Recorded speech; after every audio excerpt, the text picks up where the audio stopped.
തെരഞ്ഞെടുപ്പിന് ശേഷമേ ബീഹാറിൽ മുഖ്യമന്ത്രിയെ തീരുമാനിക്കൂ എന്ന പ്രതികരണം വിവാദമായതിന് പിന്നാലെ നിതീഷ് കുമാറുമായി കൂടിക്കാഴ്ച നടത്തി കേന്ദ്ര ആഭ്യന്തരമന്ത്രി അമിത്ഷാ.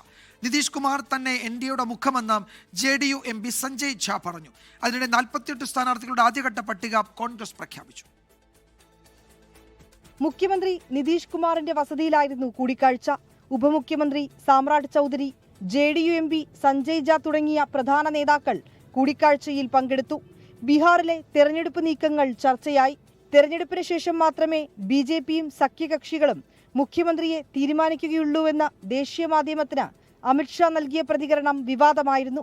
പിന്നാലെയാണ് ബീഹാറിലെത്തിയ കേന്ദ്ര ആഭ്യന്തരമന്ത്രി മുഖ്യമന്ത്രി നിതീഷ് കുമാറുമായി കൂടിക്കാഴ്ച നടത്തിയത്. നിതീഷ് കുമാർ തന്നെയാണ് NDAയുടെ മുഖമെന്ന് JDU MP Sanjay Jha. NDA के नेता नीतीश कुमार हैं, NDA के फेस नीतीश कुमार है और उन्हीं के नाम पर हम लोग बिहार में चुनाव लड़ने जा रहे हैं. ഒന്നാം ഘട്ട നാമനിർദ്ദേശ പത്രിക സമർപ്പിക്കുന്നതിനുള്ള സമയപരിധി ഇന്ന് അവസാനിക്കും. 48 പേരുടെ ഒന്നാം ഘട്ട സ്ഥാനാർത്ഥി പട്ടിക കോൺഗ്രസ് പ്രഖ്യാപിച്ചു.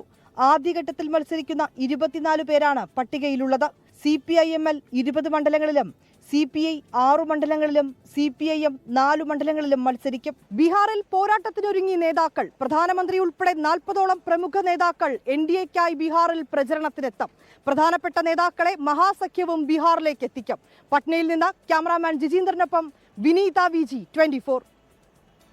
ലോകത്തെവിടെയായാലും ഏത് സമയത്തും 24 വാർത്തകളും ഓഗ്മെന്റഡ് റിയാലിറ്റി പാക്കേജുകളും എക്സ്പ്ലെയിനറുകളും വിശദമായി കാണാൻ ഞങ്ങളുടെ YouTube ചാനൽ നിങ്ങൾക്ക് സബ്സ്ക്രൈബ് ചെയ്യാം.